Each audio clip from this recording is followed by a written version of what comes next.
You may be hearing a bit of rain, and that's to be expected because it is raining. What? No. I don't know what this... What in the world was he offering me? It looked like an oversized yellow jacket or something. I don't know. This four-wheeler pulls up in the middle of this parking lot. I don't even know. Miracles never cease, and the interesting things that happen in these parking lots. And if you have your curtains open like I do right now, you're bound to have someone say something to you. Or, I mean, there's a traffic jam going on right now. That four-wheeler pulled out, but there's two bobtails. One bobtail is backing in, and there's another semi here. There's another one over here that's blocking a bunch of... Anyway. All right, so I might as well actually give you an update on some stuff. Last time I had shut down, I had gone ahead and done my pickup, or drop-off rather, in Baton Rouge. I was lucky to be able to do that, and I was happy. The next day, I was on my way to Houston, and I fought the urge to leave extra early. I thought about leaving early and getting to Houston at 6 a.m. I've been to that location before. They're usually on the ball about being there first thing in the morning. There was a different guy working there, though.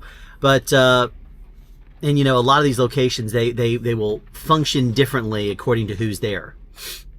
But that's any business, though. So I thought about getting there at 6 a.m., but the problem is that's in Central Time. And if I did, pre-assignments usually come out sometime between about 10 and 11:30 a.m. Eastern Time. So that means I might end up sitting around for 2 hours waiting. And I didn't want to start my clock early and potentially run out of time. So I looked at it and said, if I am to get someplace, let's just say they assign me someplace to get there by, let's say, and I can get someplace by 3, and they assign me at, let's say, 9:30 a.m. Central Time, getting lucky, then that would hopefully give me an opportunity to maybe get someplace in about 5 hours-ish. So I said, if I left early and just sat there, I'm not using my time efficiently. And I'm glad I didn't do that. And I'll tell you why. I left the place I was, that drop lot, at about, I think it was like 4 a.m., something like that. And I started driving west. It was smooth sailing early in the morning. And then I pulled off on an exit to do a load securement check. Man, did I pick the wrong exit. So there's a learning experience here, because a learning opportunity, because I was looking, I like to try to plan to go maximum amount of time before I do another load securement check. And so that means that as I'm approaching 140 miles, you know, you have to do it before 150 miles, then I'll go ahead and pull over someplace. And it was a long bit between exits, and I don't like to pull over on the side of the interstate or in the side of the road if I can help it, because it's not safe, unless it has like one of those big long, like 20 or 30 foot pull-offs. That's a lot. California does that a whole lot, where they just have this big lot on the side of the road every couple of miles for, you know, whatever reason. But so I went ahead and pulled off on this one exit. And early in the morning, I will pull off on one of those and then just park to the side of the entrance or exit ramp. It depends on if it looks like it's like no one's going to be there. A lot of these exits, no one ever turns off on those things at like 3 or 4 a.m. So I pulled off on one of those, pull all the way over to the side, do the load securement check, and I pull up to the stop sign, and I want to go straight forward, only to realize it's blocked, and there's a couple of police officers there blocking people from going back in because they have night construction work. So if you are approaching an exit and you're just going to be pulling off and pulling right back on to do a load securement check, glance ahead, and if they're doing road construction, what looks like on the other side of that exit, don't even bother taking that exit. Do something else, because chances are there could be police officers preventing people from going into that mess. So that was one of those things where that was a learning experience. I'm going to basically, if I want to pull off on an exit in the future, I'm not going to want to do that And I'm not going to want to do that if there is a potential of someone. I keep hearing a noise. If I want to keep, if there's a potential of something keeping me from going back on to the interstate the way I want to go.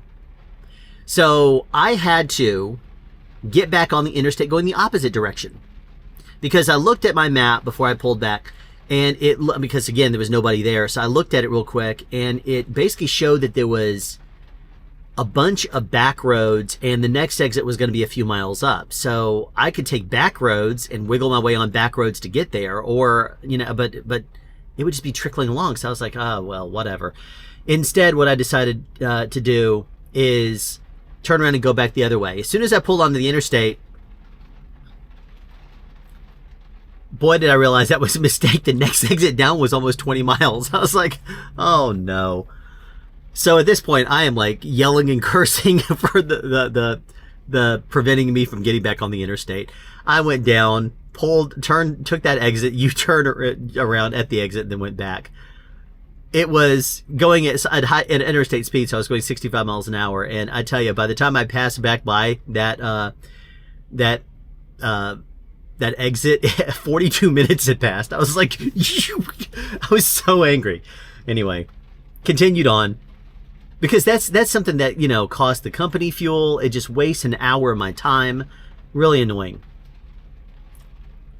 Anyway, so I continued on to Houston. I had to do a fuel stop, and it fueled me up right there, just on the east side of Houston, about 30 or so miles before I got to my drop-off location. And about the time I was approaching their pre-assignment, I'm like, cool, what's the pre-assignment? I checked it at the fuel stop.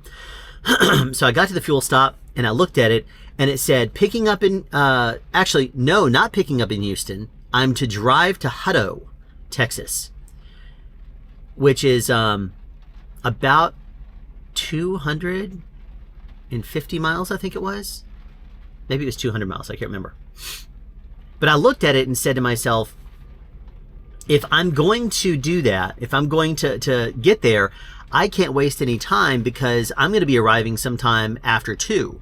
So when I got to Houston, I undid the strap. I checked in, I undid the straps, and the second the guy was out there and pulled it, I was on my way. I was getting to Hutto. Now, one of the frustrations I have is whenever you get a new assignment now, since the new fuel assignments come out, whenever you get a new assignment, it always wants to give you a fuel stop. So it doesn't matter that I had just fueled up 30 miles ahead of time. As soon as I accepted it, it said, oh, a new fuel assignment requested. I'm like, not by me, but it's by the company. And it wanted me to fuel up right around the corner. I'm like, no, I just fueled up. I'm not about to turn around and drive to another place just to fuel up right around the corner. So I go ahead and hit the road. I start driving west a little bit on what was it, 40? No, that's not it that goes to Houston. What is it, 10? I can't remember. It might be. I think it is 10. Anyway, I get that way. It's a pickup in Hutto. So I get to Hutto, and it's just after 2.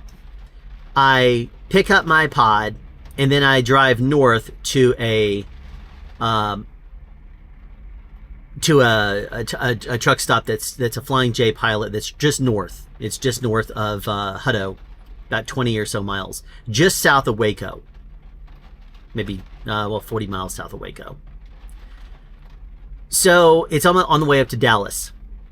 And when I stop there, here's a frustration I have with some of these truck stops.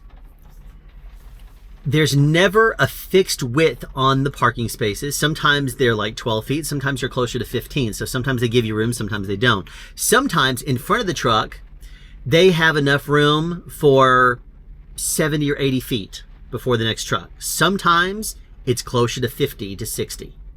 So it's barely enough for you to pull out. And that can be frustrating.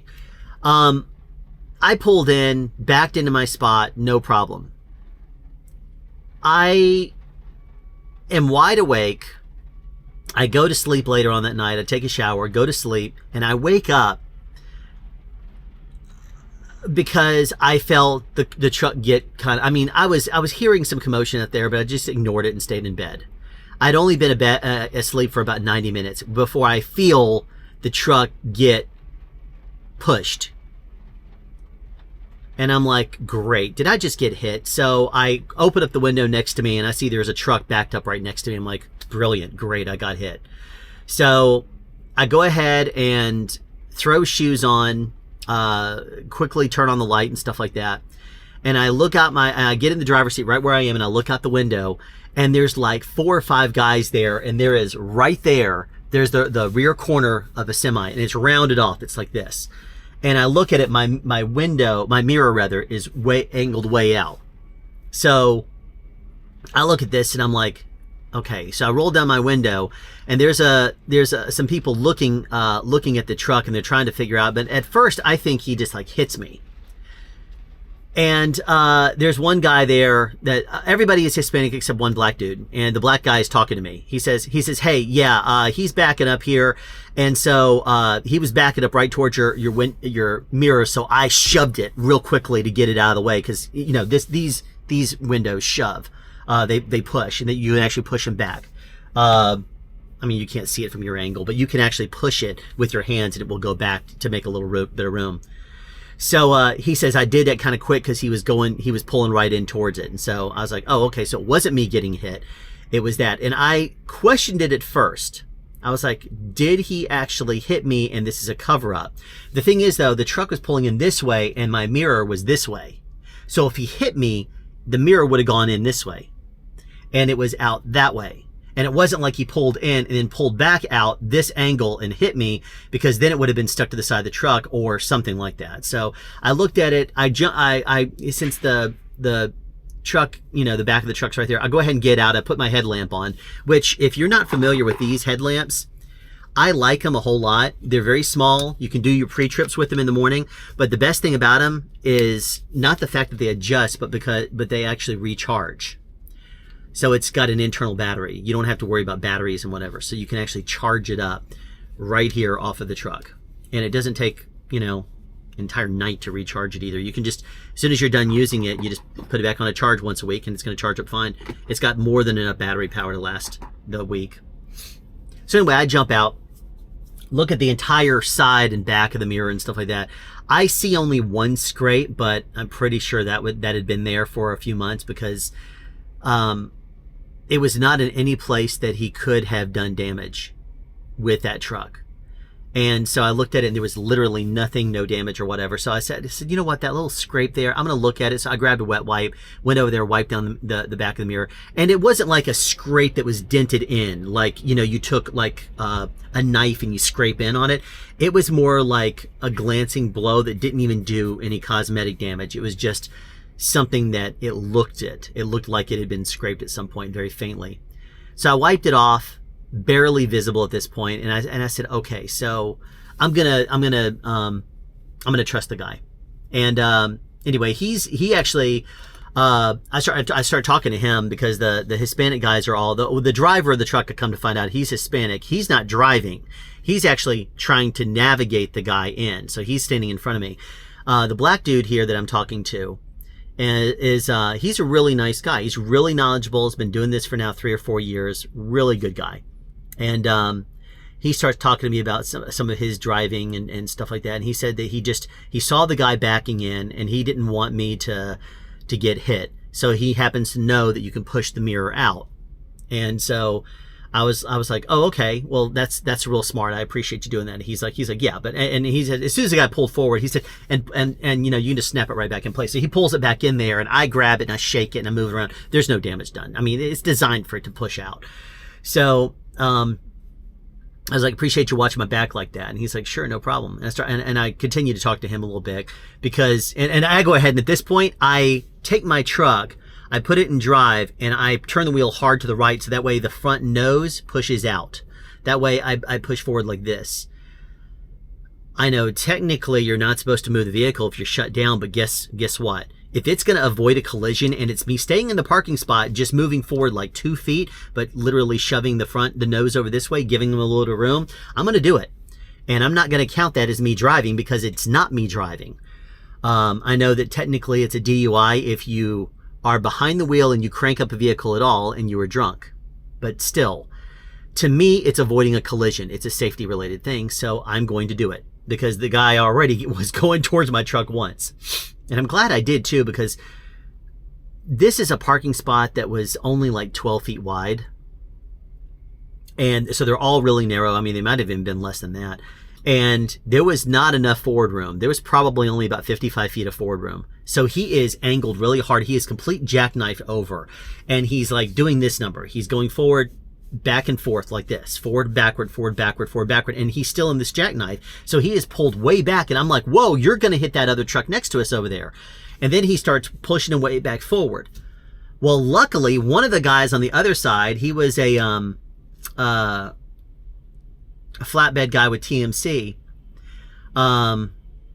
He was on the ball. He was awake at this point. He saw what was going on. So he backs up on the other side of this particular parking lot. It's not like a curb. It just kind of turns into grass and it goes up. So he pushes about 5 feet back into the grass. And that gives this guy here enough forward room for him to go like this to pull the truck, the truck forward, back in a straight line. So he literally goes from here back and forth in that space. If that guy did not back up his truck, there was no way in the world he was going to be able to do this. I wouldn't have been able to. There was a curb, and on the other side of my truck was a light post. So I wouldn't have been able to do that. But he literally went forward and backwards for like 15 minutes. And I kid you not, because at this point I was looking down at the time and I was like, you know, looking at this and I'm like, this guy's going to be here forever doing this. And in the meantime, there's a whole bunch of other trucks that are wanting to get into this lot to get another parking spot for themselves. It was just stupid. Anyway, guy finally gets in there. I go ahead and you know, fully check out everything on the mirror and everything just to make sure there's no damage to it. I'm like, okay. Yeah. So I literally do think that the guy who was trying to watch my back and save me, I think he saw the truck going right towards it, and he saw it. He went shove real quick and he pulled it back this way. The truck could have gone into it. So he pushed it back the other way because it would have spun back this way. So I think it was him looking real quickly and pushing it, because he did avoid a collision. It was like that much clearance, like 3 inches. So I was very grateful to him. And so anyway, in the meantime, there's this white dude, this white truck driver over there, who's just looking like Popeye. You know, he's just, you know, glaring the entire way, looking at this. The only reason why I'm describing people the way I am is because they all looked about the same otherwise. I mean, truckers are truckers. We're all more or less the same on the road. We want safety. We want to get home to our families. We want to make as much money as we can and in safe conditions and whatever. And it was just, the driver was Hispanic, and there was like 3 or 4 other Hispanic guys with him. They were all talking Spanish and trying to direct the guy back. So there was one guy over here, one guy up there, one guy on the other side, and one guy back in the thing. So there was like 3 or 4 of these guys, and one of them might have been going back and forth. But anyway.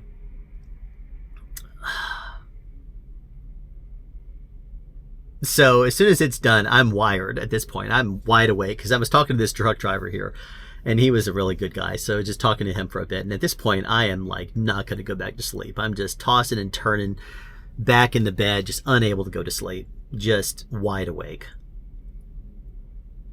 And that goes on until,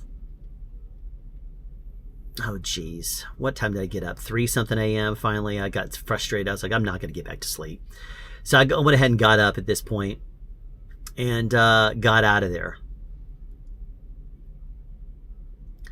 And I tell you, pulling forward out of a very tight parking spot when you don't have a whole lot of forward room is scary. So I ended up taking my Insta360 X3, putting it in the stake pocket at the very back of the truck, and hit record on it. I'll probably release the video at some point if I haven't already.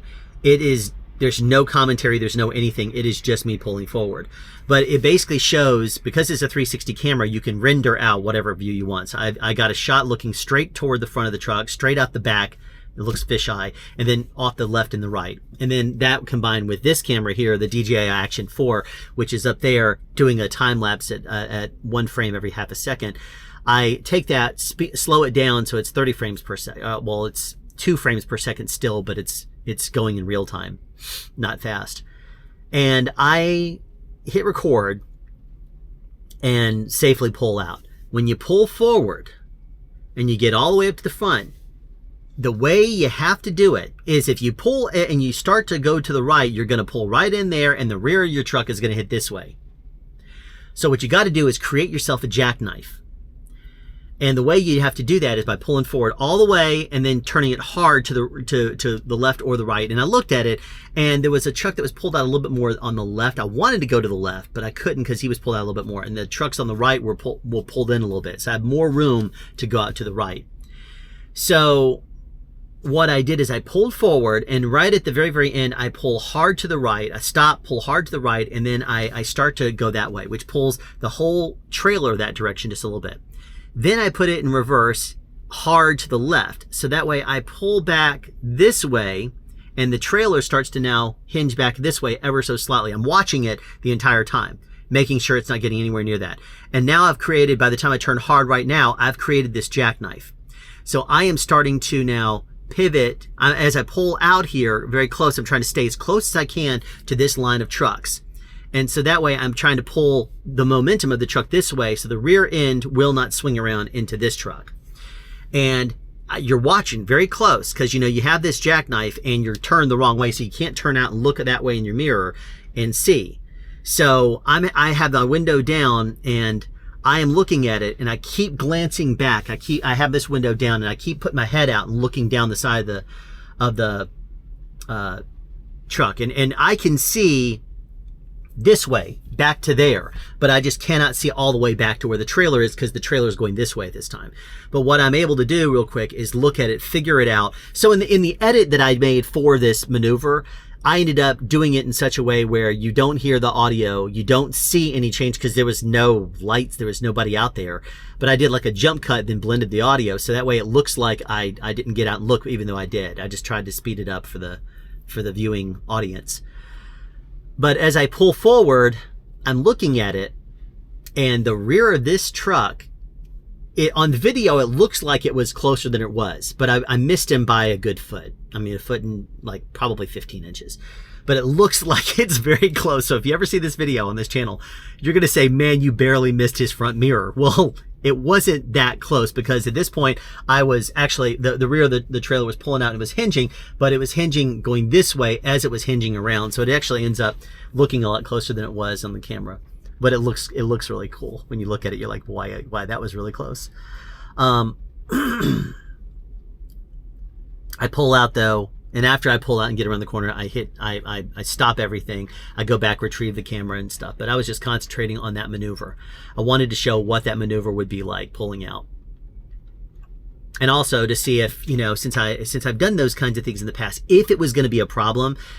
I mean, I didn't anticipate hitting anybody because I was being safe about it, but just in case something happened, I would want to make sure that I could learn from it.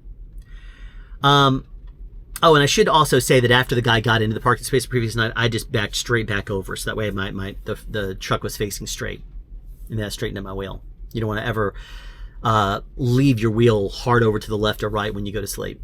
You want to always straighten it back up. And that's stopped in general, not just going to sleep. So that day I had to get to Fort Worth, and I set an ETA as 7 a.m. because I've been to that location before. Sometimes, like one time the guy was like, yeah, let me get you real quick. But other times they've been like, no, I'm going to get my own guys out first thing. So I went ahead and said, all right, I'll get there at 7 a.m. Hopefully that way if he has to get any of his own guys out there, he'll get them out by the time I get there. And by the time I got there at 7, they loaded me up, no problem. And I got on the road. From there, I had to drive across Dallas. Well, Fort Worth was, I had to get across Fort Worth to Garland and do another pickup there. So I picked up in Hutto, I picked up in Fort Worth, and I picked up my third pod in Garland. Garland was ready for me. I got there, and he loaded me up, and I started driving I had to drive to Missouri, to Earth City, Missouri. And I actually had a location. I think I was in Garland at one point a couple months ago, and I was to pick up a pod in Garland and take it to Earth City, but it ended up not being there. So I sat around for a couple hours waiting for pods to figure out what they wanted to do, and finally they changed my dispatch. So I never went to Earth City.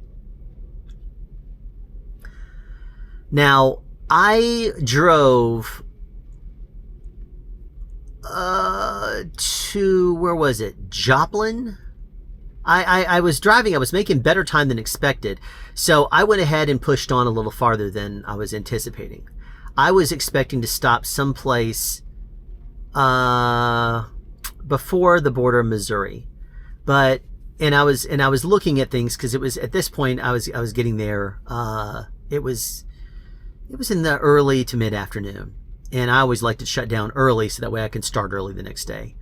And so I looked at it and I said, I'm going to see if I can get all the way to Joplin. I had plenty of time, so I went ahead and said, yeah, I'm going to do that. I went ahead and shut down at this Pilot Flying J in Joplin, Missouri, just at like exit 4 over the border. And I shut down there. Oh, I ran into a road raging trucker too. When I pulled off on that exit to go to, there was I think it was a Love's or a TA right before it.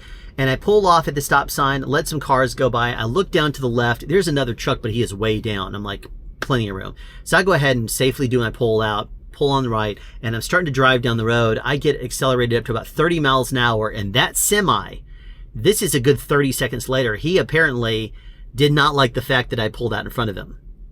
He must have been running out his clock or something, because he flew past me on the left. He was driving well over the speed limit. He was probably going 50 or 60, and he sits on his air horn, just honking at me like crazy as if I was the issue. I'm like, look, he was way up the road. I pulled out, and I pulled out slowly, pull out slowly, make your turn, and then start accelerating up. And I was up to like 30 miles an hour before he starts slamming on his air horn. I'm like, dude, what is his deal? I'm not about to pick a fight, but it's coming up on a traffic light, and it's red. And so he literally is accelerating, and he pulls over, whips in front of me at like, because there's cars stopped there. He pulls up and he whips over in front of me, puts on his brakes really, really quickly, and flies around a turn to the right, going to that TA or Love's. I think it's a TA. And I was just like, man, he must have been like running his clock, or I don't know what his deal was, but he was agitated that I got in his way. And, I'm coming up on a stoplight. I'm not going to sit there and accelerate hard towards it just to slam on my brakes last minute. So I'm up at like 30 miles an hour, and I have plenty of room. I'm just transitioning from accelerating to braking when he flies in front of me. And I put the brakes on, and I slow down in plenty of time. He's already gone. He's made his turn. Light turns red or green. I go on and stop in Joplin for the night. Now, I was anticipating dropping off in Earth City at 10 a.m. So I had set my ETA for 10 a.m. When I got that pre-assignment, I set my ETA that day for 10 a.m. In Earth City. That's a Saturday. Now, the next morning, all right, here's the thing. Later on that day, I get a pre-assignment. Pick up in Earth City. I'm sorry. I take that back. Leave Earth City, BMT, so bring empty trailer to Grandview, Missouri, which is like 250 miles away, roughly. And then from there, I drive, I think, was that it? Let me double check my notes here, because I'm going to drive myself crazy. Oops, wrong way. Yeah, Grandview, Missouri, and then to Oakland, California, and Milpitas, California, which are both around San Jose. Just south of, about San Francisco, San Jose.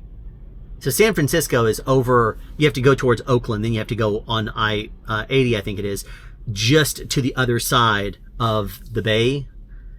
And then you can, I think it's the bay. And then you get to where you're going in San Francisco.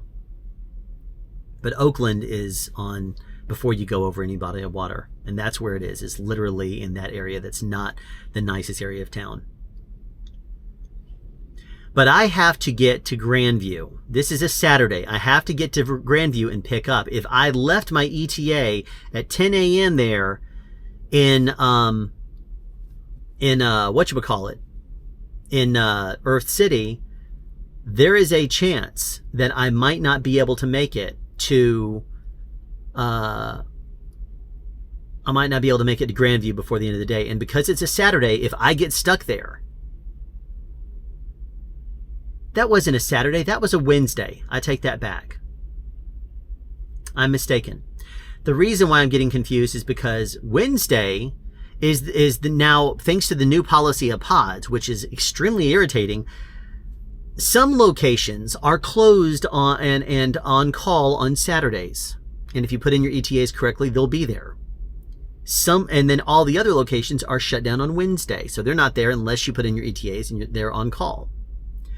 Well, when I had my new pre-assignment, it was like 2:50 in the afternoon, 2:45 in the afternoon. So I am still driving to Joplin. I'm going to be in Joplin in 15 minutes. So by the time I get there, I look at the pre-assignment and I see it's going to be leave Earth City, pick up in Grandview, and then make my way to California. And I know that if I don't, and I do the math real quick, looking at it, thinking, here's the miles. I need to travel about 600 or so miles per day as I'm driving. And I need to pick up in Grandview today or tomorrow. I know I need to pick up, because if I don't, I'm going to be picking it up on Thursday. I have zero chance of getting to California and getting any of my deliveries done on Saturday. If I can get to California and do any of my deliveries on Saturday, then I have a fighting chance of getting another assignment early in the morning on Monday. Or I might get pre-assigned on Saturday, actually, except for the fact that I'll be out of hours. So I looked at it and said, oh man, I'm going to be running out of hours. And anytime you drop off a place, they say, okay, well, just park someplace and then come back and pick up. Because normally they try to get you back to the same place. So the assignment ends with you dropping off wherever it happens to be. Like in this case, it's Oakland, and then Milpitas. I'm going to call it that, even though I'm sure I'm mispronouncing it. So if I drop off in Milpitas,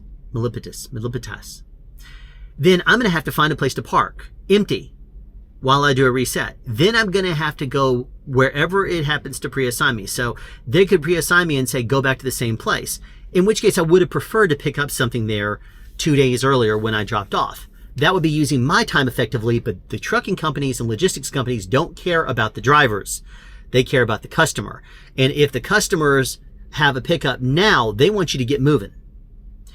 If you're driving a long haul across the country, they know you're going to have to shut down and reset at some point, so they're expecting that. Unless you're a team driver, then they expect you to make it all the way, hopefully. But if you're dropping off and you're going to only go a couple of days or something like that, they're going to look at it and from the perspective of, okay, we want to make sure that you can get this done. So if you have 20 or so hours, they're going to say, all right, we'll give you that, then you shut down. So they're going to give you what you can handle within your hours. If you have more, if it's going to be a long haul and you got to reset someplace, they don't mind giving you that job. But that's one of the things that's frustrating to me, because it's not the best for the driver. I'm sure that Schneider is not the only company, and Pods isn't the only account that's this way. I'm sure everybody is that way. If you're out of time, you're out of time, and they're going to say, just find someplace. One thing that's frustrating, though, is that most companies that will assign you to someplace they want you to shut down, or at least that's what I'm hearing online, is that companies will say, okay, shut down at a flying, they'll pay you like 10 miles, or you can tell them where you're going to stop and then it will route you there or whatever. To me, it sounds kind of weird. Like, why would they do that? But I've heard some people say that they do that. And I've seen in some of the Schneider forums, some of the DTLs or DBLs, if they know where you're going to be shutting down, they'll go ahead and route you there. That way you get paid mileage for going there, just in case, because I guess on those accounts, you're not going to usually be going back to the same place you just did your drop. So anyway, I knew I was going to have to get to Grandview, Missouri. So I changed my ETA. Remember that I drove another 15 minutes before I got to Joplin. By now, it's just after 3 o'clock because I was pre-assigned at 2:45. By the time I get to Joplin, I look at the workload and I'm thinking about it as I'm doing my post-trip inspection. And I'm like, oh, I got to change my ETA to like 7 a.m. Otherwise, I have no chance of getting to California and getting things done by the weekend if I have to go back the next day. So I changed my ETA to 7 a.m. in Earth City, and I set an ETA of noon in Grandview. That's going to give me a few extra hours to drive out of Grandview to get moving the direction I want to go, if all goes well. Here's where this new policy of that Pods is doing doesn't work. When you have to do a last minute change because your assignment changes, when they pre-assigned me to go to Grandview, which is 250-ish miles away, I look at that and think, on a speed limit of 65 miles an hour, that's just over 4 hours with, you know, the slowing down of back roads. And if I run into any traffic, that's going to be an issue. So if I get there at 10 a.m. and I drop off, and let's say I hit the road by 10:30, I will be lucky if I can get there before they close at 3, because 10:30, 11:30, 12:30, 1:30, 2:30 and change would put me close to 3. So I back up my change. I say, if I got to back up my time anyway, I might as well change it to 7 a.m. So I back up my time to 7 a.m. When I get to Earth City, first of all, I get another fuel assignment. Fine. I go ahead and stop for it. I fuel up entirely, fill up, and then I drive the last 25, 30 miles to Earth City.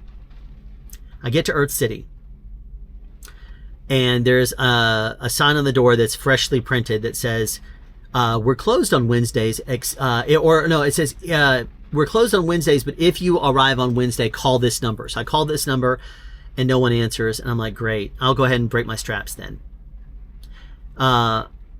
And I get a call right back. Hey, this is such and such with Pods. I'm like, all right, cool, thanks for calling back. And I said, I set my ETA as 10 a.m., but then yesterday I had to change that when I was pre-assigned something right about the time you closed, to pick up about 250 miles away in Grandview, and I got to pick up today. And he's like, oh, so are you already there in Earth City? I said, I am. He says, I'll be there in half an hour. I said, thank you. So I go ahead and break the straps, and he actually got there a little bit quicker than half an hour. He pulls up and he says, hey, I just got to go and check in, and then I got to do about a 15-minute pre-trip inspection on the forklift, and then I'll be right out. I'm like, sure, no problem. Can you go ahead and take the paperwork? He says, sure. That way I could go ahead and get it into the tablet and get my route figured out and where I want to stop for the night and that kind of stuff. Start heading my way out towards Grandview and then California. And he says, sure. So he goes in and takes the paperwork. He checks the Pods back in, and then he signs it. And I come on in here and do all my post delivery stuff, and submit it. And then I go ahead and take the pre-assignment and turn it into an assignment. And instantly it says, oh, fuel assignment requested. It assigns a fuel assignment right around the corner. So again, it gives me a fuel assignment that is literally around the corner right after I fueled up. It had been 4 gallons since my last fuel assignment, if we're lucky. So I'm like, no, I'm not going to do this. It's so stupid and pointless. So one of the things you can do sometimes, and sometimes this works, sometimes it just sits there and says, no, I don't care. You got to do it. So what I did is once he took my pod and I started heading out towards Grandview, I get about halfway there. And when I do, since I don't have a load, I don't have to do a load securement check. So I go ahead and just power straight through the whole thing. But I hit the fuel assignment button, which updates the fuel levels, and it removes the fuel assignment. So I'm like, thank you. Because it's stupid. I'm not going to just pull over for, 4 gallons to put in $16 worth of fuel there. It's pointless. And I really wish they would give us an option of technically saying no without having to do this. But if you say no, it says, did you fuel up at this fuel stop? If you say no, then it affects your score, your score in the system. And they say it's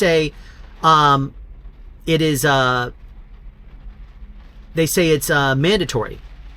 Non-negotiable is the term that they use. So it's like, if they're non-negotiable, then that's supposed to be me fueling up after 4 gallons? No, I'm sorry. I'm not going to do that. That's completely pointless. Stop.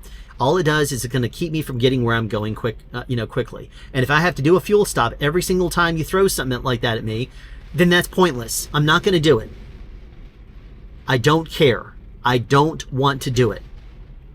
If it is my time, I got to stop.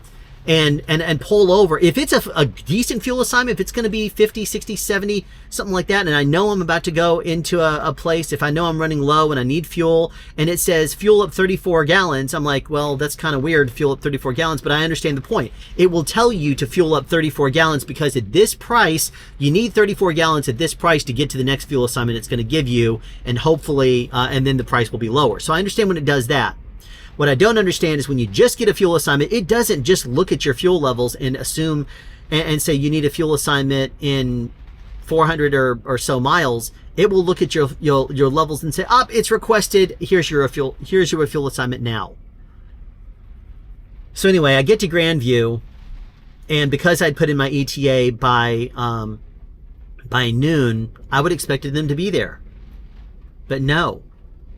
Apparently, because of some road construction and because of some traffic that I ran into near Kansas City, apparently I didn't get there until 12:09. And the guys that are off on Wednesday that were on call waiting for me at noon, they decided to leave for lunch at noon. So when I call and say, hey, I'm here, I'm knocking on the door, no one's answering. Yeah, we went to lunch. Okay. When can I expect you back here? Oh, a good 45 minutes to an hour. I'm like, great. Great. So now I'm going to be sitting around here. So I go ahead at this point. I get my straps ready. I get everything ready. He tells me to pull up in front. I'm frustrated. Can't take that on a customer though. So I'm frustrated internally. And I'm going to be sitting there waiting. And I go ahead and I've already pre-planned out the trip and know full and well what I'm going to do. I'll tell you what I'm going to do. Picking up in Grandview, I looked at it and it was about 1,710 miles if I were to go straight down Interstate 70, go up the edge of Iowa, cut over onto 80, and then go straight out west. There's a problem with this though. From Grandview, 1,710 miles. The GPS is wanting me to go that way. The problem is, and they tell you that their trip plan is based on weather and traffic and fuel and all this kind of stuff. Well, I know damn well it is not based on weather because there is a bad storm. The same storm that's raining on me now. It's like a 3-day long storm, actually 4-day long storm. And as soon as it goes, just like it was last month when I was driving back east, and it was not Ember, it was Finn. As soon as the rain pushes up to the Rockies, it turns into snow, and it becomes a winter storm. Well, I know full and well that going over the Donner Pass is going to the storm just stops and it just sits there and spins and gets, more and more of this rain turns into snow, and it's going to turn into a lot of snow. And I know it's going to be chain law in effect if you try to drive through the Rockies at all. And I just shake my head saying, no, if I don't have to deal with that crap, I don't want to have to deal with that crap. The way they said it in training to us is if it's bad enough for you to have to put on tire chains, do you really want to drive in it? And I understand that mentality a lot.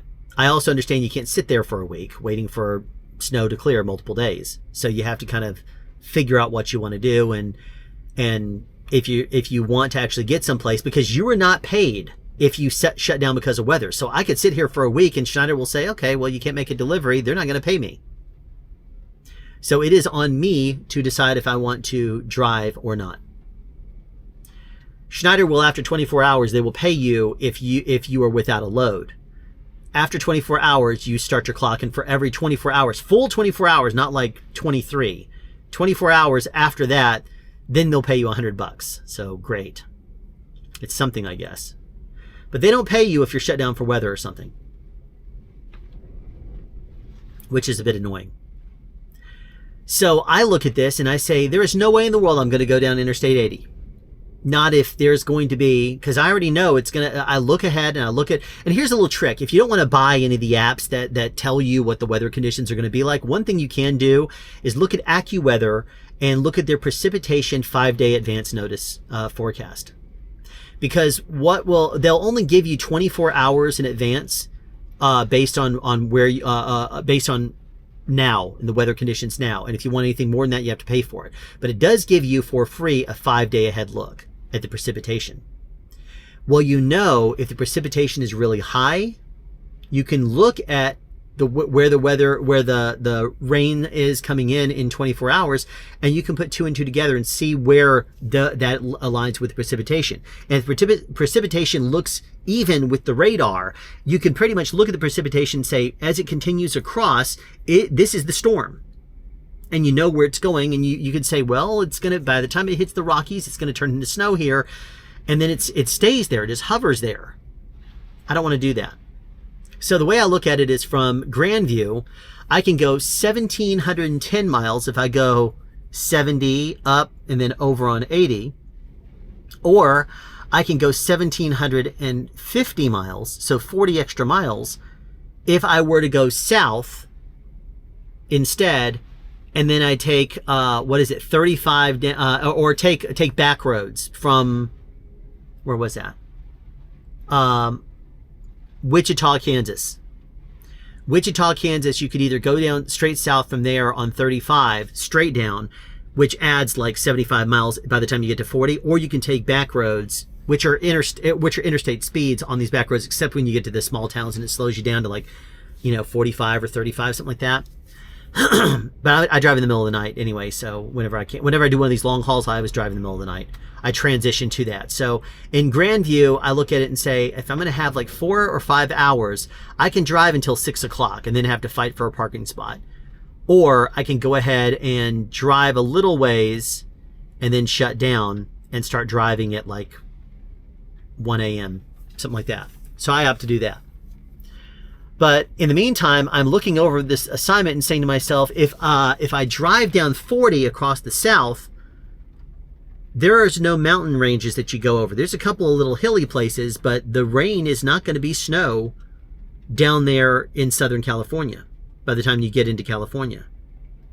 Because basically, by the time you get to the edge of Arizona, it goes into the very base of the Rockies, which are more like little hills at that point.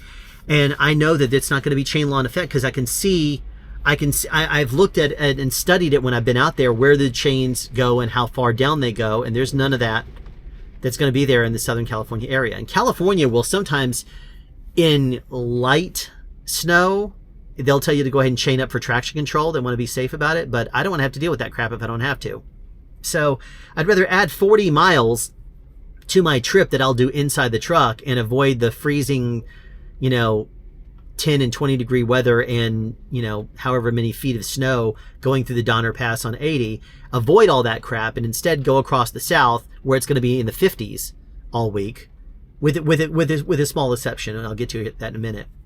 And then make my way across where it's not going to be bad. So I go ahead and drive out of Grandview, and I drive and I shut down at a Love's, which is on the way to Wichita. Now, the next morning I get up, and I get up and leave at like 1 a.m.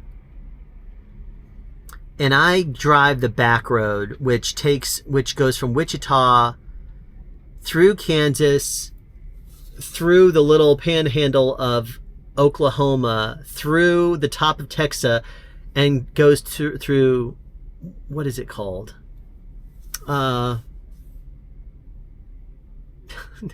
Temucari, something like that. Texas, I forgot what it's called. It's right there on 80 though. Anyway, it's like 150, 200 miles away from Albuquerque east. Anyway, Temucari, something like that. Anyway, I get there and I'm doing just fine on my time. I'm already fully anticipating, making a few stops along the way, and they have these nice little they have pull-offs, not in Kansas. In Kansas, they don't pull off, so I have to take my exits, there's nobody there at those exits because it's like a country road. I pull off on the exit, I do my load securement check, I jump back in and hit the road again. By the time I get to the panhandle of Oklahoma, there are a couple of areas that I can take to pull off, and I didn't have to do a load securement check anywhere there. So I get to Texas, and in Texas they have picnic areas, where they just call picnic area pull-offs. So I pull off and do a load securement check and actually do my 30-minute doing something else for 30 minutes while you get your last 3 hours. And I do that.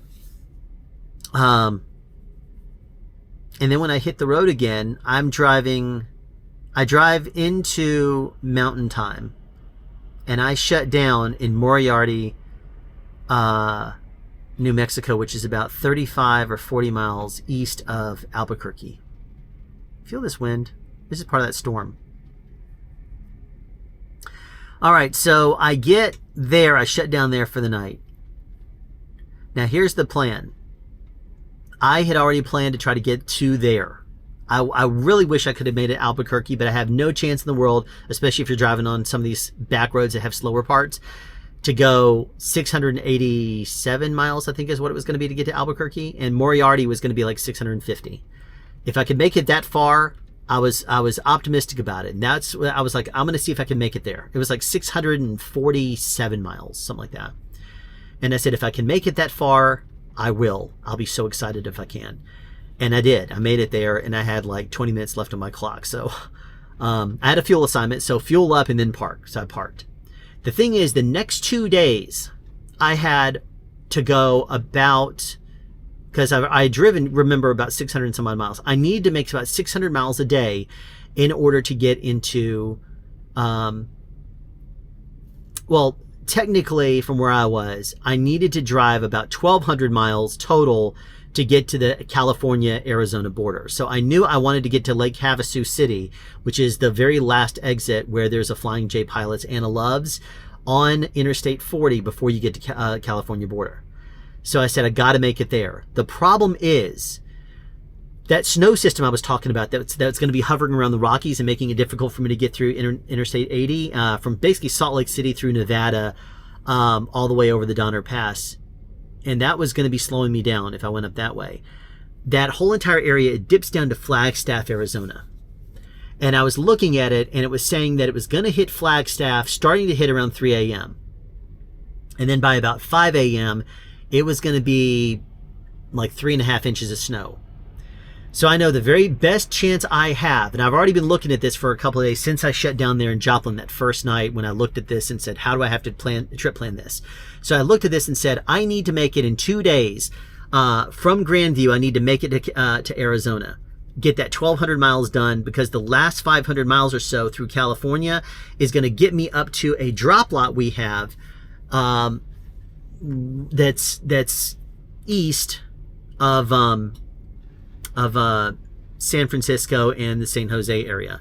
It's funny because when I looked at drop lots before, looking at it on the GPS, which is not always accurate, it didn't tell me there was a drop lot over here. Otherwise, I would have stopped there last month instead of Oakland, or not Oakland, Sacramento, and stayed at the 49er 80 or 80 49er or whatever it was called, the 49er truck stop there, and paid $20 a day. I would have just stopped down here. It's only on the about 35 miles south of Sacramento. So I could have stopped here, but and I did make it here. So, you know, spoiler alert. So I knew that I had to make it through the earlier I could get through the Flagstaff, Arizona area, the better, because the snow was gonna start falling about 30 miles or so before it, east of it, and it was gonna end about 30 miles west of it, and that would slow me down some. So I said, okay. I want to try to get there as early as I can. So I shut down as early as I possibly could after in Moriarty. And as soon as that clock rang over as me being off for 10 hours, I went and did my pre-trip and I hit the road.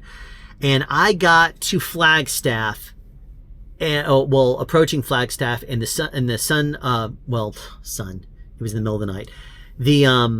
When you drive for about 12 hours roughly by the time you take your breaks and stuff, and then you shut down for 10 hours, you're backing up 2 hours every day, every 24 hours. You're backing and starting 2 hours earlier. That with the time change means 3 hours. So I was able to start earlier, and I got to Flagstaff by just about 4 a.m. It was starting to snow. The temperature did not drop below freezing. It was about 33 to 34, which is a dangerous time, because you may think to yourself, well, that's not below freezing. You're right, it's not. But what ends up happening is a truck drives through the through snow that hits it. It melts a little bit on the concrete. The truck drives over it, so it's basically like water, like rain at this point. And as it drives over it, it turns wet. When it turns wet, as other snow starts to hit it, it kind of becomes a little bit of an icy layer. So you got to be aware of that. You might not think the science is there because the road may be treated to withstand maybe an extra 10 degrees, like in Georgia. At least they told us like 15, 20 years ago that the roads were treated to not ice until it got to about 10 degrees below freezing. Well, it's pretty accurate, but you still have to be careful. Everybody starts slowing down there as I'm approaching Flagstaff. I've done a lot of research on this, and it's a straightaway. I don't slow down. Some of these trucks were going 30 miles an hour with their hazards on, and the snow wasn't coming that bad. It was like a little bit of wispiness. And I look at it and it's like 35, 34 degrees, something like that. And it's a straightaway. And I've researched and looked online. And if you know anything different, please tell me in the comments. But the way I saw it online is they said that, and the best description was from this guy that had been trucking for 25, 30 years. He said, what you do in bad weather is you treat like there's an egg between your foot and the pedal, the gas or the brake. So you don't want to press hard. You don't want to do very fast movements, otherwise you break the egg. You want to be gentle with it and look ahead. And as soon as you see brake lights come on, go ahead and start to put your foot gently on the brake. And when you go around a turn, you want to more gently coast, maybe accelerate slightly through it if you can, especially unless it's going downhill, in which case you gently apply the brake, something like that. Or just coast it. But anyway, so I looked at this and I was looking at the snow and said, okay, well, I'm going to slow down some. I'm not going to slow all the way down to 30, but I slowed down to, I think, 45, and I felt perfectly safe. And so I'm actually passing some trucks on the left lane, and I start to question whether or not my judgment's right in this, because I'm starting to see a bunch of semis lining up in the right-hand lane on a straightaway. And I'm like, I have a load securement check coming up here on the other side of Flagstaff. I have my CB radio on, and it goes quiet because I have the squelch set, so it's quiet unless someone's talking.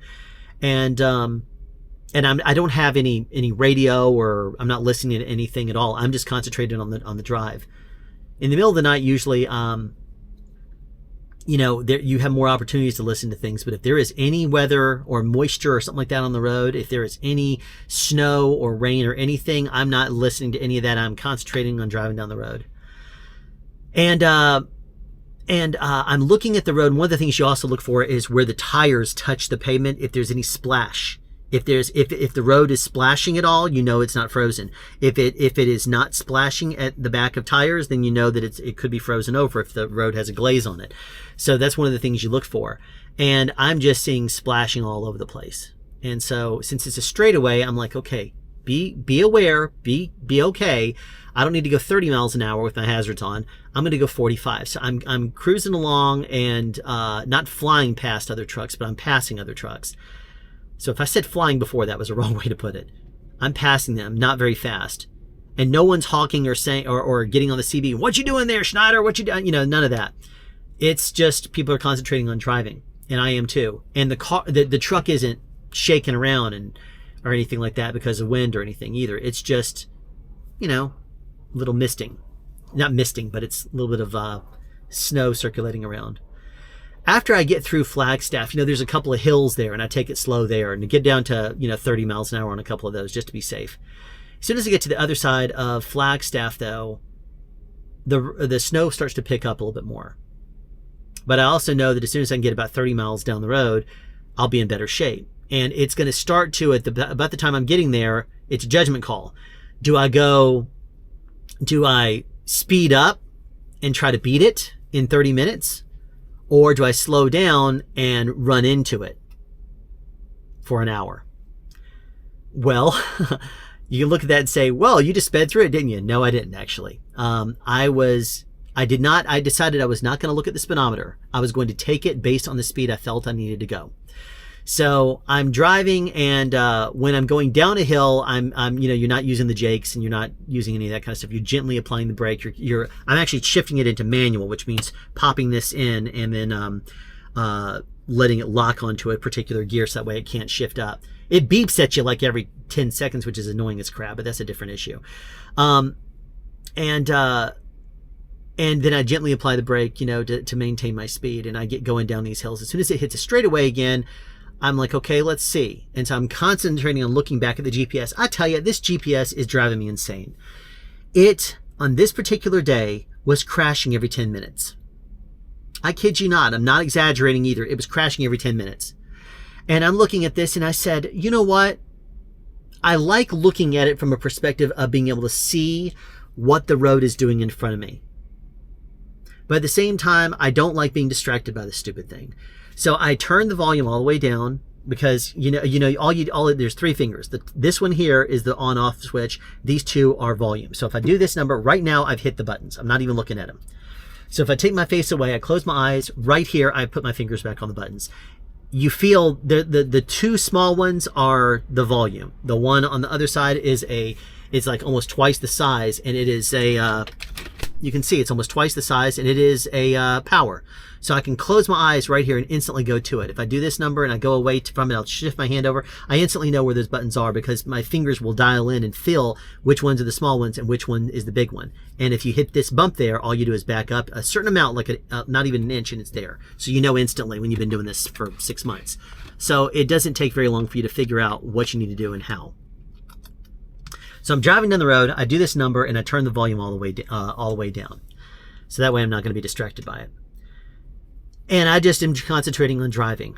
And I don't know how long it is, but then the road clears. It's probably 20, 30 minutes at least. And the road clears. And I drive on until I get right to the edge of my 150 miles on my before my load securement check. And then I stop, knowing full and well that if the snowstorm does come back over a little bit, I don't want it stopping me during my 30-minute break and starting to snow on me again, putting me back in it. So I drive as far as I possibly can until I shut down at a vacant exit where there's nothing going on. It's only 75 miles from Lake Havasu City, so I'm like, okay, all I have to do is spend that 30 minutes and I can get on there. As soon as I'm done with that trip, I hit the road again, smooth sailing, no rain, no anything. Get to Lake Havasu, shut down. I know that later on that night, I need to hit the road by about 11 p.m. By about 10 p.m. I can hit the road. Because I'm making it to Lake Havasu. I have a fuel assignment, so I completely fuel up, knowing full and well that as soon as you cross over into California, the price of gas goes up like $1.40. The West Coast does some really stupid things with regards to fuel prices. And one of those things is they jack up the price. They tax you more. The West Coast is not a good place if you want to save money. Oregon's terrible. Washington is terrible. Actually, Oregon's not as bad as Washington or California. They just have the stupid, you have to have a permit or whatever to fuel up. So if you're fine with that, you want to pay, you can pay less in fuel, but then you have the IFTA tax or whatever if that affects you as an owner-operator. If you're an owner-operator, I'm sure you know about this stuff. Anyway, so I go ahead and leave Lake Havasu at 10 a.m. Now, my goal has always been in this plan to make it to California as close as I can to where I'm going to be dropping on Monday, because I know I'm not going to be able to get there on Friday, or on Saturday rather. My goal is to make it as close as I possibly can to my location and then get there early enough so I can shut down and do a full reset before Monday morning. Due date is Monday morning on, so as long as I get it done on Monday, I have made my delivery time. If I could have made it on Saturday, that would have been more preferred, but the account's closed on Saturday. So the way I look at it is I set my ETAs back when I was in Missouri for first thing in the morning at 6 a.m. in Oakland, and then at 10 a.m. in Milpitas. And the reason I set the 10 a.m. is knowing full and well that I could run into California traffic. And if I do, then I would want to have that extra time. But I also know that on the East Coast, pre-assignments come through between 10:30 and about 11:30 a.m. So 11:30 a.m. on the East Coast is what? 8:30 a.m. on the West Coast. So as long as I can get there by, let's say, 8:30 a.m., in that I'll be okay. Just in case Oakland is not ready for me right at 6 a.m., I wanted to get there early in case they were, because you never really can tell. Sometimes you can get there, sometimes you can't. I go ahead and plan to try to get there the first time at 6 if I can, and usually if they can accommodate me, they will. So hopefully I can get out of Oakland in the morning by like 6:30 a.m. and then I can get to offload and get everything done, in Milpitas by 8:30 a.m. So it gives me 2 hours to get through the California traffic in like 40 miles and change. So that is my goal. Now I do make it to where I'm going. There's a drop lot. There's actually 3 drop lots all right there. There's one drop lot like behind the truck, another 100 feet. No, it's probably 100 yards. 100 yards behind me is where one of those drop lots is. And then if you were to go over about 200 yards and then up about another quarter of a mile, that's where the other 2 drop lots are. So if you're a Schneider driver and you don't want to end up having to pay for parking someplace, and you don't want to deal with the drama of fighting for the parking spot, the free parking spaces, which everyone is just going to park in California. You know how it is on the weekends. Many truck stops will fill up and people don't move. They don't want to move. And so if you're going home and you have your weekend time and you're like, okay, well, I'm just going to park on Friday and I'm going to leave my truck there for 3 days, 4 days, 5 days, whatever it happens to be for your home time. You'll have people not leave these lots for a few days. It's annoying. So what I was looking at is I was just going to park in the drop lot. Well, I talked to my partner and she said, well, when I told her there's a Flying J right here, she said, what's the harm in driving through there and checking it? I'm like, it's a weekend. It may be early in the morning, but there's not going to be any spaces available unless it's reserved. And I don't want to have to pay $20 per parking per day. I'd stay in the drop lot. And she's like, okay. But, as I'm driving here, I'm thinking to myself, I've made better time than expected. And I'm looking at my 70-hour clock, and I've been looking at it the whole time. That's one of the reasons why you drive at night, to avoid traffic. And I was concerned about the weather delays. But I have like 3 hours left on my clock for the 70-hour clock, and that also translates into, because I had like 13 and a half hours for my last day on which is yesterday. I had like 13 and a half hours, and all of that is on my daily clock, my 14-hour daily, and on my 70-hour weekly. So I say, okay, if I have a fighting chance of making it to where I'm planning on being, then I might go ahead and go by the Flying J just to see if there's going to be any problems.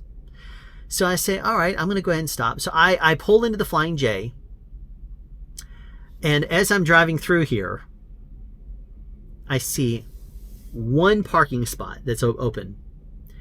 And it is literally a pull straight out and go. I mean, like, I'm looking right now at the front end. Right in front of me is the front end of a truck on the other side. But all I have to do is just go this way, that much, pull out here, and then just go that way, just that much, and I miss him, and it's a straight up to the exit.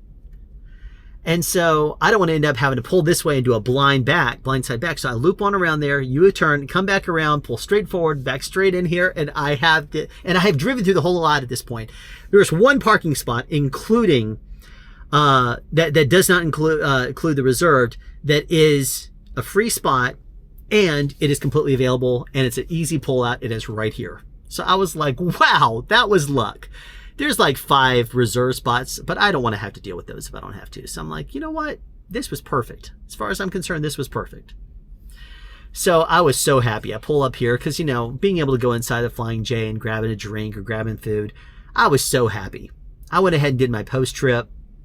I had to watch a monthly sustainment video for Schneider, which they do a learning video that they call sustainment they release it at the first day of the month. I had a couple other training videos I had to watch, and so I go ahead and do that, and then I have like an hour and a half left on my 70-hour clock when I shut down, and I do a full DOT restart, 34-hour reset, which as of the time of this recording, it will be completely over in 4 hours, so I can technically leave in 4 hours with a full clock. But it's a Sunday as of the time I'm recording this, and it will be at like 4 something in the afternoon. So If I hit the road, my account closes at 3, and they're not open on Sundays, so I can't do anything until tomorrow morning. So I have my Oakland drop at 6 a.m. tomorrow, and then Milpitas by 10. And since they're just drops, I think I won't have a problem in the world dropping off both of them, and hopefully we'll get another assignment to get out of California and head back west, because I've already put in a home time request yesterday, because you have to put in a 2-week advance notice for a home time, and I want to try to get home 2 weeks from yesterday. Okay, so where are we right now? I am in, what's it called, Hothrap, something like that. It's technically French Camp, California, which is about 30 miles, I think, east of San Francisco / Oakland / well, not Oakland / San Jose, that kind of thing. So tomorrow morning I will have about, what is it, 80 some odd miles. Let me go ahead and bring up my assignment. Oakland, how long is it going to be? GPS. I hit the button and it doesn't do anything. Brilliant, thank you. I think it's like 87 miles to where I'm going, or it says 87 minutes to get to where I'm going. It is still coming up. GPS. Oh, missing destination information, cannot generate route. That's the error message it gives you. And the one that's the pop-up I mentioned the last time, that if it pops up, it says, oh, you're not in the navigation program, and it puts the lock screen on there. So you click the navigation button, it comes back into the navigation program and gives you the error message again, which puts you back to the lock screen. It's a stupid loop. I hate it. Anyway. When I got to Bakersfield driving from Lake Havasu, I had the opportunity to cut over and go about 20 miles through Bakersfield and then go north on 5, or stay on the smaller, Highway 58 that takes you to Highway 99 and then goes on up. I decided to do that. I hadn't gone that way before, and I had plenty of time, and I would prefer, the miles were like 3 miles shorter. And I looked at it and said, well, these are going to be highway speeds for a truck, so it's like 55 miles an hour. I go a little bit faster than that, as you guys know. 69 miles to where I'm going tomorrow. It says it's an hour and 29 minutes. That's at this time as of right now. So it's a little bit slower right now than the speed limit 55 would allow me to get there. All right. But anyway, so I'll leave early. I'll plan to leave here probably around, I'll probably start my pre-trip around 4 o'clock. And that way I can leave here by about 4:20, maybe a pre-trip. I don't have snow and stuff I got to look at, so it's just going to be a regular pre-trip. It'll take me 15 to 20 minutes or something like that. And then I'll hit the road. I just had a preventive maintenance appointment 2 or 3 weeks ago, and the truck's been in really good shape since.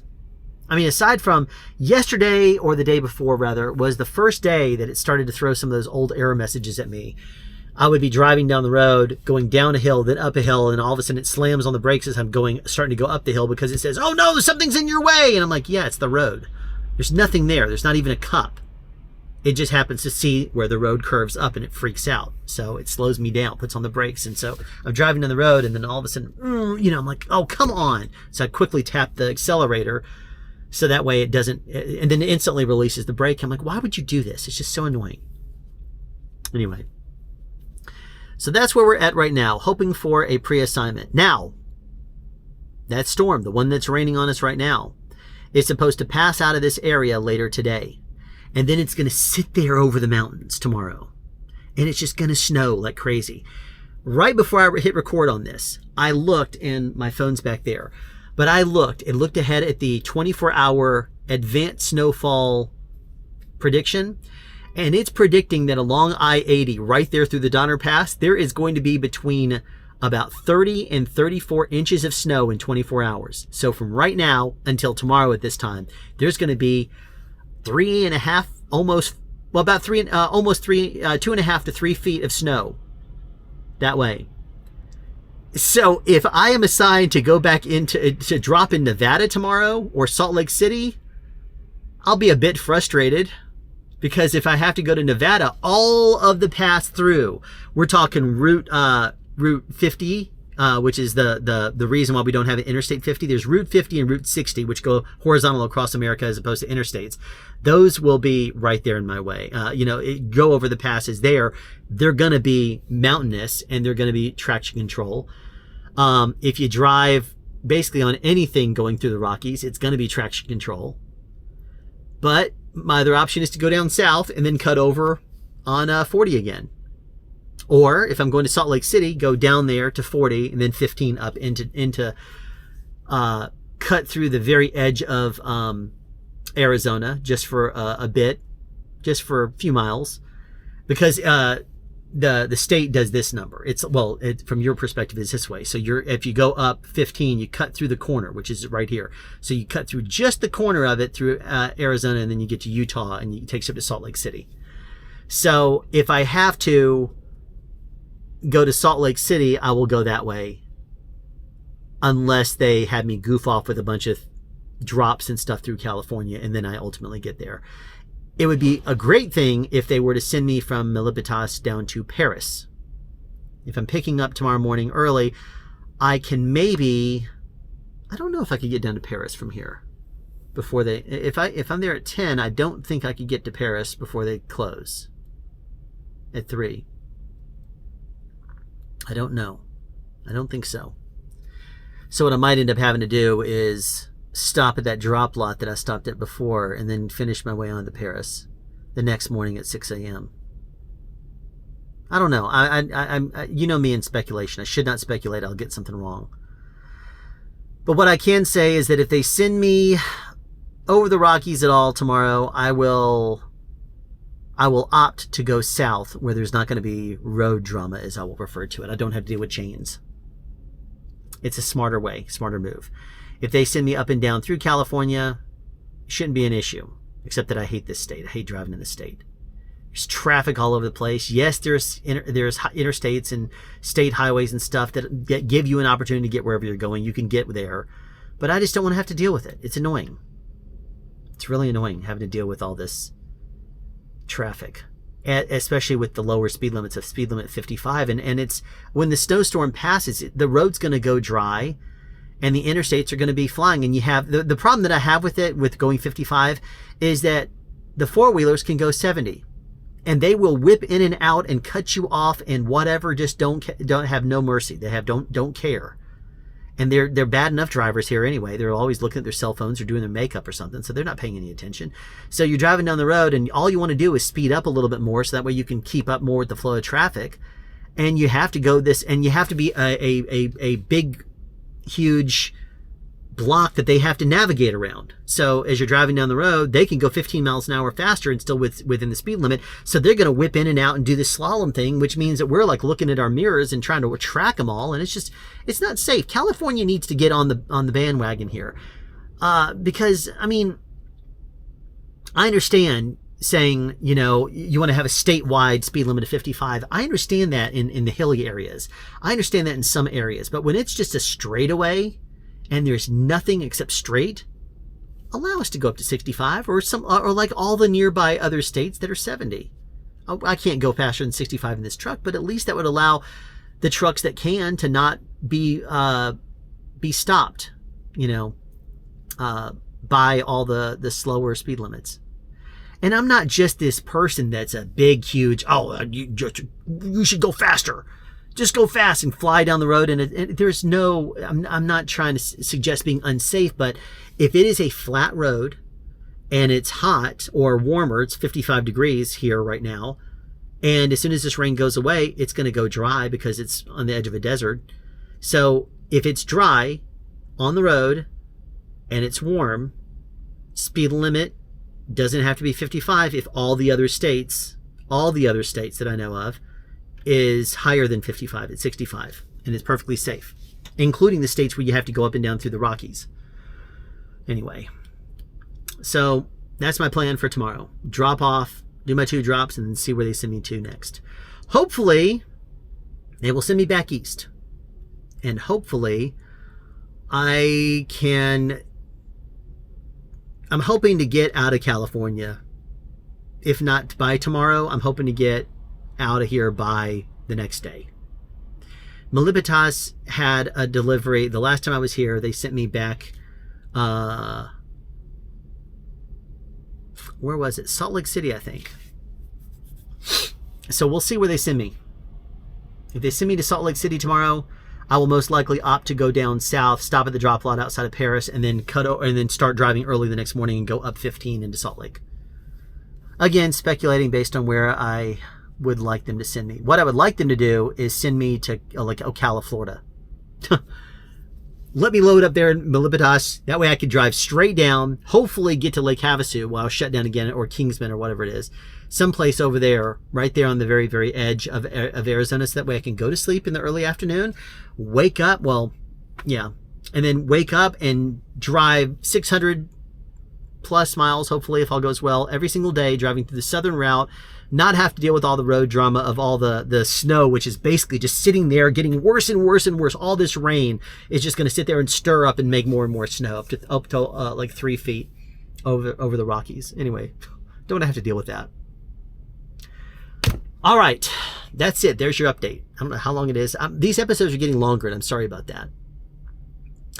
Hopefully part of that's because I'm giving extra good information that's giving you insight as to what it's like as a truck driver who is learning his trade. I've been doing this now for less than a week, shy of 6 months. I hit the road less than a week 6 months ago.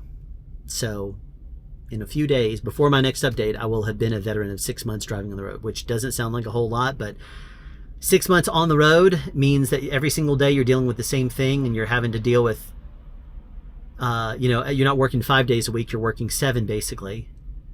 And you're living it. It is a complete lifestyle. So if you're thinking, oh yeah, a trucker, it's another job. It's not just a job, it's a lifestyle if you're going to be OTR over the road. Because you have to deal with everything. You have to stop someplace, take showers, you have to deal with, the drama of the parking lot, people that you're concerned about hitting you in the middle of the night, or somebody pushing your mirror out of the way to avoid hitting another truck hitting you, or whatever. You go into even the restroom at the end of the day, and there's people fighting for restrooms, and they're fighting for sink space. You have everyone brushing your teeth or washing their feet. People will actually sit there and they'll take a full bath in there. They'll wipe off their arms and stuff in the sink, and then they'll take off their shoes, put a foot inside the thing, and start washing their feet. It's like, all right, buddy, you do you. Hopefully you don't have athlete's foot, but who knows? Anyway, there you go. There's your update. So we'll see where we are in a week. Thanks for watching.